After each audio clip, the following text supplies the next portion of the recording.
IKEA adalah retail furnitur terbesar di dunia, tetapi sebagian besar pelanggannya mungkin tidak tahu siapa pendiri IKEA. IKEA didirikan oleh penderita disleksia bernama Ingvar Kamprad yang lahir pada tahun 1926 dan meninggal pada tahun 2018 saat berusia 91 tahun. Pada saat ia meninggal, ia memiliki total kekayaan sebesar 58,7 miliar dolar atau kurang lebih sebesar 587 triliun rupiah. Lalu, bagaimana kisah jatuh bangun Ingvar Kamprad membangun IKEA? Ingvar Kamprad lahir dari keluarga miskin di sebuah pertanian kecil di Swedia pada tanggal 30 Maret 1926. Ingvar mulai berbisnis sejak kecil. Pada usia 5 tahun, Ingvar mulai menjual korek api ke tetangga-tetangga terdekatnya. Dan pada saat ia berusia 7 tahun, ia mulai menjual lebih jauh menggunakan sepedanya. Ia menemukan bahwa ia dapat membeli korek api dalam jumlah besar dengan murah di Stockholm dan menjualnya kembali secara individu dengan harga yang sangat rendah, tetapi tetap menghasilkan keuntungan yang baik. Dari korek api, ia memperluas untuk menjual biji bunga, kartu ucapan, dekorasi pohon Natal, dan kemudian pensil dan pulpen. Meskipun Ingvar menderita disleksia, namun ia berhasil lulus sekolah pada usia 17 tahun, sehingga ayahnya memberinya sejumlah uang yang tidak begitu banyak sebagai hadiah. Dengan uang tersebut, Ingvar mendirikan bisnis bernama IKEA pada tahun 1943. Nama IKEA terdiri atas inisial namanya, yaitu Ingvar Kamprad, nama pertanian keluarga tempat ia dilahirkan yaitu Elmtarit, dan nama desa tempat ia dibesarkan yaitu Agunarit. Awalnya, IKEA menjual berbagai barang seperti bingkai foto, perhiasan, pulpen, dompet, jam tangan, dan bahkan stocking. Mulanya, IKEA menjual barang-barang tersebut melalui telepon. Namun, seiring pertumbuhan bisnis, pada tahun 1945, ia mulai mengiklankan bisnisnya di koran lokal dan mengoperasikan layanan pemesanan melalui pos. Ingvar menggunakan van susu lokal untuk mengirimkan barang-barang dagangannya ke stasiun kereta terdekat. Pada tahun 1948, Ingvar mulai menjual furnitur murah yang dibuat oleh produsen lokal, dan ternyata barang dagangan barunya tersebut terbukti sangat populer sehingga pada tahun 1951, IKEA hanya menjual perabot rumah tangga.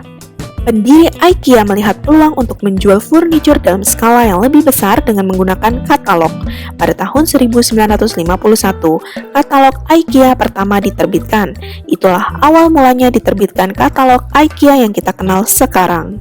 Pada tahun 1953, showroom IKEA yang pertama dibuka di kota Älmhult di Swedia. Ini adalah momen penting dalam pengembangan konsep IKEA. Untuk pertama kalinya pelanggan dapat melihat dan menyentuh perabot rumah IKEA sebelum memesannya. Namun, harga murah IKEA membuat marah para pesaingnya, dan para kompetitor IKEA memaksa produsen lokal tersebut untuk memboikot IKEA. Namun, di mata Ingvar setiap masalah ada solusinya. Semenjak diboikot, Ingvar mulai merancang dan memproduksi barang dagangannya sendiri. Dan justru, Ingvar juga mengenalkan konsep flat packaging atau pengemasan datar dan self-assembly atau perakitan mandiri, di mana konsep ini merupakan ciri khas IKEA sampai saat ini. Pada tahun 1958, toko pertama IKEA dibuka di kota Älmhult di Swedia, dan pada tahun 1960, restoran pertama IKEA dibuka di tempat yang sama. Meskipun perusahaannya sangat sukses, Ingvar menjalani gaya hidup yang relatif hemat. Sebagai contoh, Ingvar tinggal di Swiss untuk menghindari pajak Swedia yang tinggi.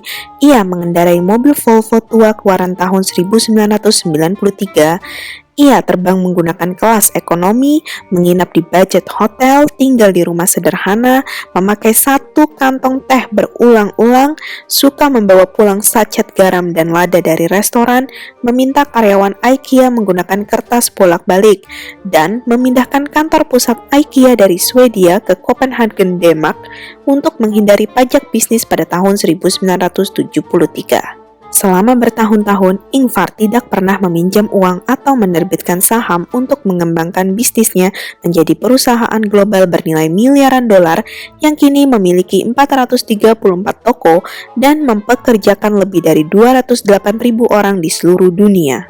Ingvar meninggal dunia dalam tidur pada tanggal 27 Januari 2018 pada usia 91 tahun. Pada saat ia meninggal, ia memiliki total kekayaan sebesar 58,7 miliar dolar atau kurang lebih sebesar 587 triliun rupiah, dan ia menduduki peringkat ke-8 sebagai orang terkaya di dunia pada tahun 2018 silam. Namun, sebelum ia meninggal dunia, ia membagikan beberapa filosofi yang ia gunakan dalam menjalankan IKEA.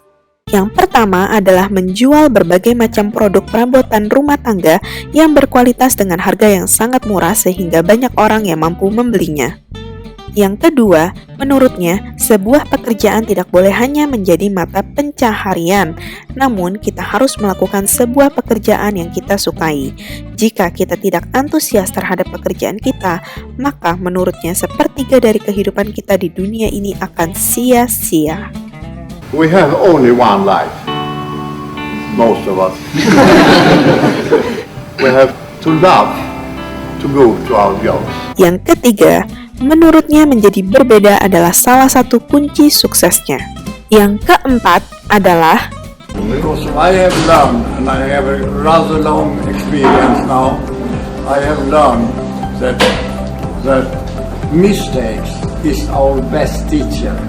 If we do mistakes, afterwards we think, why did I do so and so and so and so? And from this mistake, we learn how we shall not do next time the same mistake. Itulah kisah jatuh bangun dan filosofi Ingvar Kamprad dalam membangun IKEA. Semoga kita dapat mengambil sebuah pelajaran dari kisah ini dan dapat menggunakannya untuk memperbaiki diri kita agar menjadi pribadi yang lebih baik. Sampai jumpa di video berikutnya ya guys.